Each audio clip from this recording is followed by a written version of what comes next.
Apa yang ditanyakan?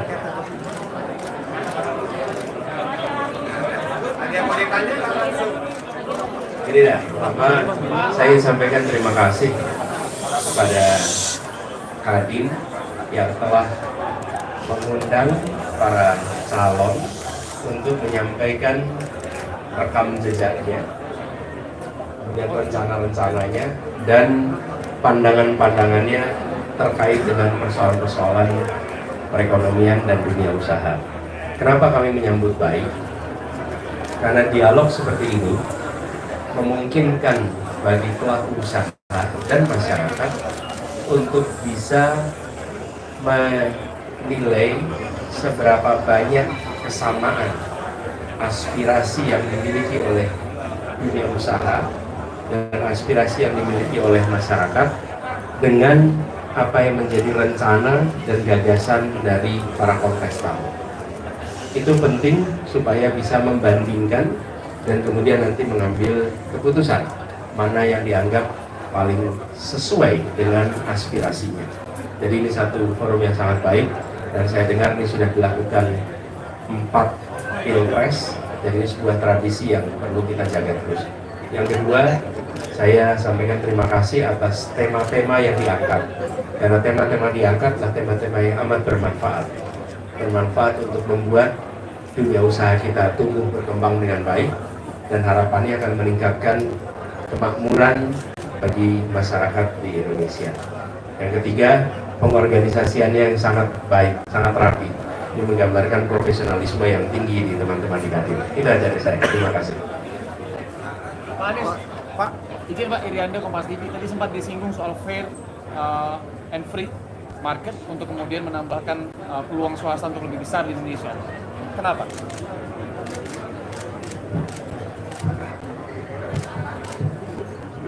Jadi kami melihat peran negara adalah membangun sebuah ekosistem pasar yang sehat.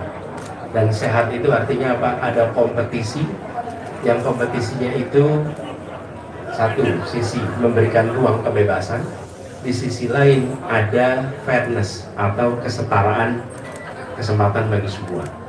Ini akan membuat kompetisi di pasar menjadi sehat, dan kompetisi yang sehat seperti ini akan membuat pasar bisa tumbuh berkembang lebih baik dan kita semua, seluruh masyarakat akan mendapatkan manfaat yang optimal.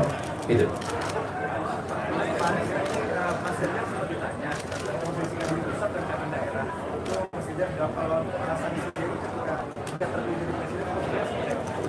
Maksudnya gimana?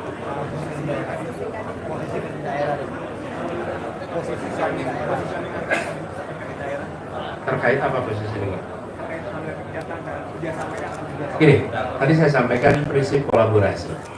Kolaborasi itu artinya kita yang berada di pemerintahan memang pegang kewenangan, tapi di dalam menyusun kebijakan bukan hanya mengundang untuk partisipasi, tapi kolaborasi. Kolaborasi itu satu level di atas partisipasi. Kenapa? Karena ada proses imbal balik antara gagasan yang dimiliki oleh pemerintah dengan gagasan yang dimiliki oleh pelaku usaha, didiskusikan, dibahas bersama, kemudian muncul menjadi regulasi. Nah, tentu ketika menyangkut di jenjang wilayah melibatkan Kadin daerah, tapi intinya adalah bagi kami Kadin itu adalah sebuah entitas bersama. Untuk kebutuhan administrasi dan manajemen dibagi Kadin pusat, Kadin daerah, tapi intinya adalah ini adalah dunia usaha, ini adalah pelaku di pasar Indonesia. Pak, apa tantangan dalam ini?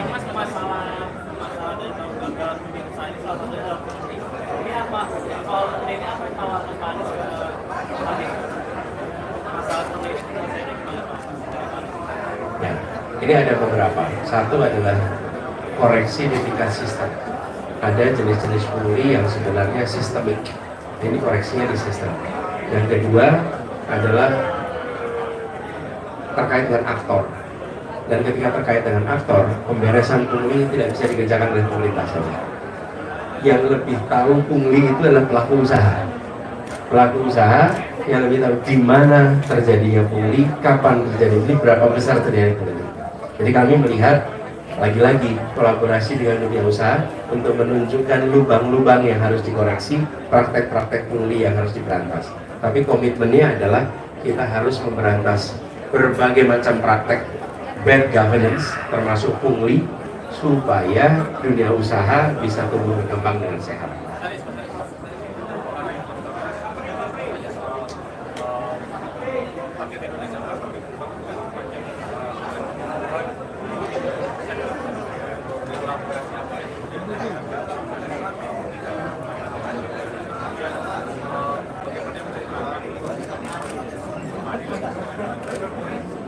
Ya, tadi regulasinya. Jadi buat regulasi yang memungkinkan terjadi kompetisi, tapi juga di sisi lain berikan kesetaraan kesempatan.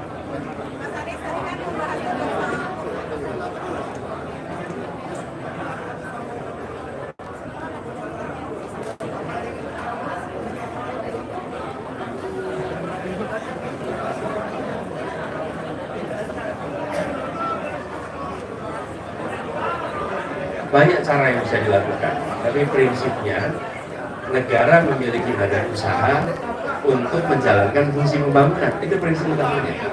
Nanti tinggal masalah manajemen saja, bagaimana itu dilakukan reform di dalamnya, supaya peran pembangunannya tetap yang dominan.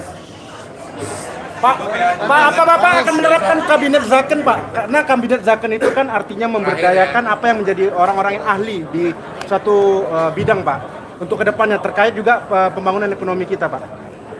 Ya, begini, bicara tentang kabinet, 1, kompetensi, 2, relevansi, 3, integriti. Tak bermasalah. Latar belakangnya bisa beda-beda.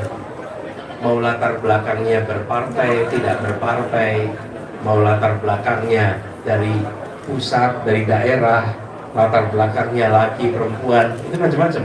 Tapi prinsipnya dipegang adalah 1, kompetensi, 2, relevansi, yang ketiga adalah pada aspek ketidakbermasalahan atau integritas. Itu ya. Oke, makasih teman-teman. Selamat malam, terima kasih semuanya.